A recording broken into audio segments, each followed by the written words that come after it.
What is up guys, in this video I'll be showing you how you can go from any skill level to becoming a professional gamer and taking Fortnite to the highest level. But let's face it, 99% of them fail and don't even go pro.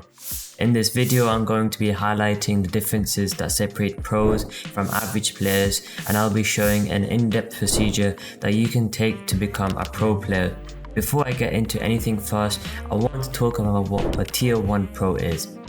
A lot of people have different definitions of tiers of pros, but this guide is looking to take you from any skill level to where you can consistently make enough money from this game to have it be your full-time profession. That doesn't just mean making earnings from solos or even making some dual cash cup earnings. That means making grand finals every season and doing well enough to make some money. First thing I have to talk about is how long will it take to go pro. I hate to break it to you, but becoming a professional player doesn't happen overnight. In fact, in this game there are two main factors: consistency and time efficiency. Now first, what I mean by consistency, that is not going to take a week to go pro, even a month or even a season. Going pro is a process that you need to work diligently and consistently on. If you ever want to see progress, in this video I'll lay out a procedure where over the course over 2 to 3 seasons you can gradually work and eventually achieve your goal of becoming a professional player. As for the time efficiency, this concept means that, for example, if someone got on and played 12 hours of box fights every day, they would do worse than someone who only played for hours but they got on and VOD reviewed 1 hour, aim trained for 1 hour, played solo rank for 1 hour and practiced the mechanics for 1 hour. This time efficiency means you're optimizing the time spent on the game and not wasting any time doing anything unnecessary.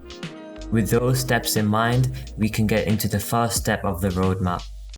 First step to climbing that ladder to becoming a pro is putting all your focus and effort into solos. Solos is the most important thing to work on for a ton of reasons. First and foremost, you aren't going to play duos without a good teammate. In solos, you can VOD review yourself and improve yourself with no excuses.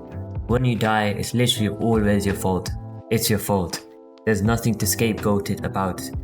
Solos is about far the easiest game mode to earn, and currently, since you need to only win one final game to get your first $100.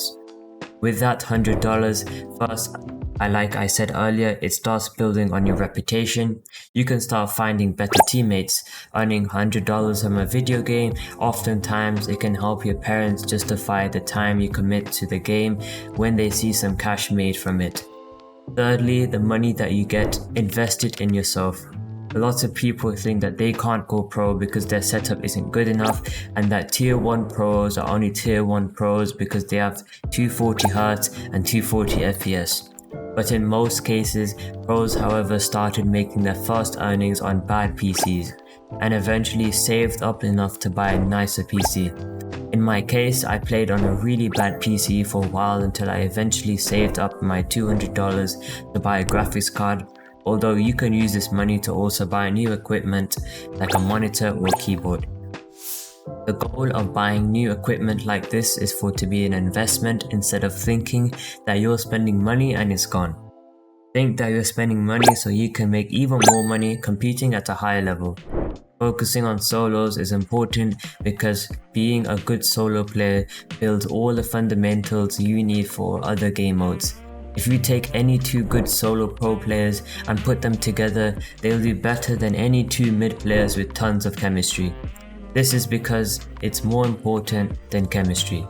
So by getting better solo placements, not only will you improve your skill, but you're also getting the opportunity to play with more skilled players.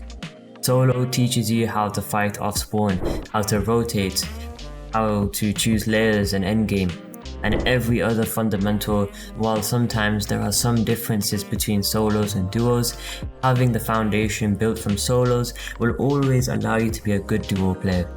Now that you're convinced into my tutorial, you're probably asking, how do I actually get better at solos? And that's where the consistency and the time efficiency comes in. The first thing you need to do is build an efficiency routine that you can plan out every single day. When you get on, you'll want to 1v1 someone better than you. ending up on asking them, what do you need to work on? From there, I would just say, first off, nobody is above aiming, whether it be covered in aim trainers or even aim drills. You should be playing at least 30 minutes to an hour of one of those every day to build your mouse control and aim in general. As for improving mechanics, you need to be critical of yourself. It's 2024, so very few people should have very bad mechanics, and many people actually have very good mechanics. But look at yourself and see if you really need to invest any time. Depriving your mechanics, if you do, I have some mechanics videos coming up on my channel if you want more in-depth explanation. You can also find a summary of pro players free building that you want to be able to replicate and how they go to a map like Raiders Mechanics Trading V4. Once you have the practice routine set, it's time for you to be critical towards the next Victory Cup. In the cup, there are only 3 games in finals, so one early death leads to 33% decrease of all the final games. This is why it's so important to get into every single game and figuring out what you did wrong. Then it comes down to finding the mistakes and correcting them, writing them down under a notepad or a document. It's really the best way to go and write them down and having to engage multiple senses instead of just thinking about something you're physically doing. Oftentimes, reading it back to yourself helps reinforce the memory, which will make it more likely for you to improve these things. By the end of this, you will be making your journey towards becoming a professional player. Good luck to all of you guys, and I'll catch you in the next one.